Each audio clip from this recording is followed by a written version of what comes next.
Chez Lavelab, on vient de tester le Dreamy H14 et dans cette vidéo, on va vous dire ce qu'on en pense honnêtement.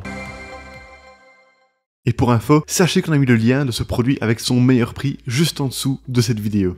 Le Dreamy H14 ressemble beaucoup à ses prédécesseurs. Les différences notables que nous avons relevées sont une face avant un peu plus plate et une inversion des deux réservoirs. Cette fois, le réservoir d'eau propre de 880 ml est placé à l'avant et le réservoir d'eau sale de 650 ml est à l'arrière. En plus de ça, la marque a ajouté une petite innovation. Une roue multidirectionnelle à l'arrière de l'aspirateur permettant de l'utiliser couché à 180 degrés pour aller plus facilement sous les meubles. Tout est resté étanche et rien n'a coulé durant nos tests. Mais la marque recommande tout de même de limiter la quantité dans le collecteur d'eau sale à 450 ml dans la position horizontale pour éviter tout souci. Comme le H13 Pro que nous avions testé précédemment, le H14 pèse 5,6 kg, ce qui est très léger pour un aspirateur laveur de ce type. Son autotraction s'est également révélée efficace. L'appareil avance tout seul sans avoir besoin de le pousser.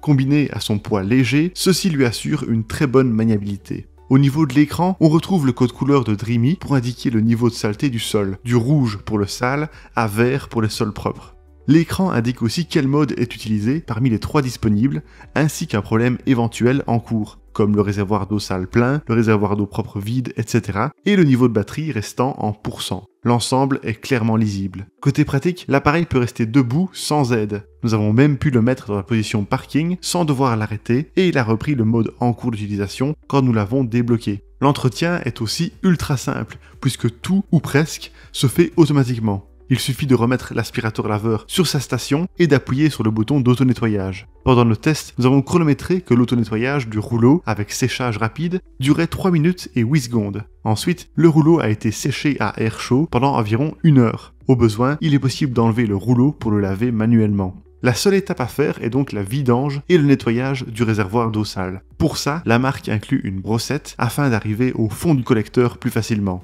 En plus de cette brossette, il y a un second rouleau de nettoyage, un filtre de rechange et une solution de nettoyage fournie.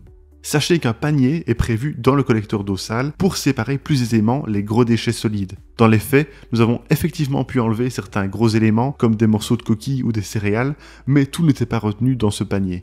Enfin, nous soulignons que les bords de la tête d'aspiration sont vraiment très fins, ce qui est pratique pour aspirer le long des plinthes.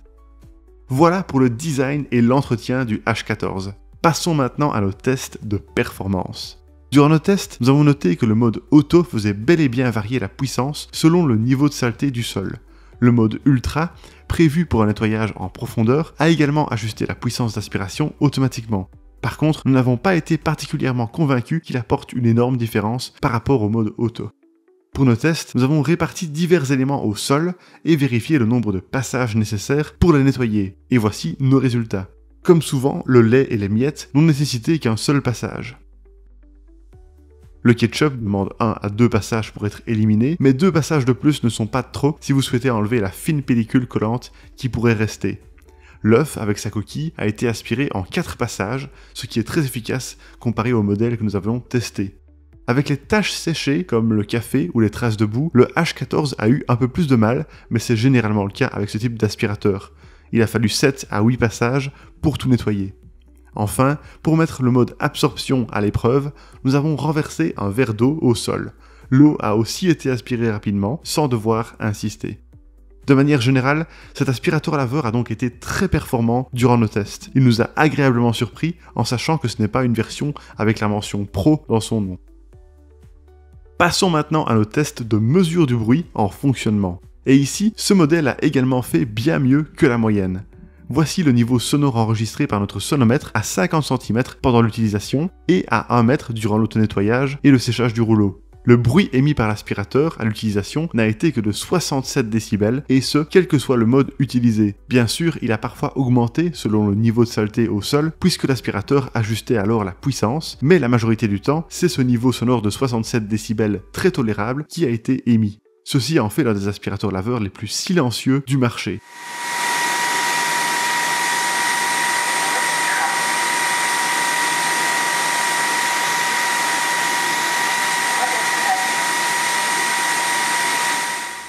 L'auto-nettoyage et le séchage des rouleaux du H14 ont aussi été silencieux, émettant entre 37 et 43 décibels.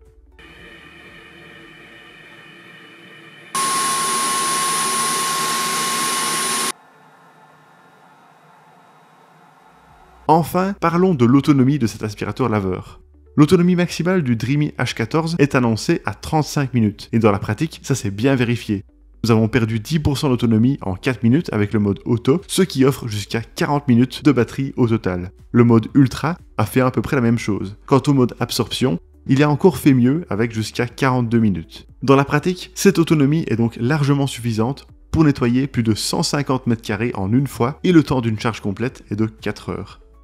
Et voilà pour nos résultats de test. Alors, pour résumer le tout, les points positifs du Dreamy H14 sont ses 3 modes de fonctionnement, cette très bonne performance de nettoyage, une utilisation plus silencieuse que la moyenne, son excellente autonomie, ses bords très fins pour nettoyer près des plinthes, et sa possibilité de l'utiliser couché à 180 degrés.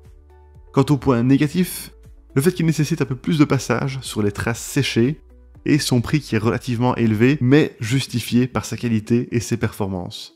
Et voilà qui termine notre test. Merci beaucoup de l'avoir regardé. Pour rappel, vous trouverez le lien de ce produit avec son meilleur prix juste en dessous de la vidéo. Et si vous aimez les tests honnêtes d'aspirateurs comme celui-ci, n'hésitez pas à vous abonner à notre chaîne.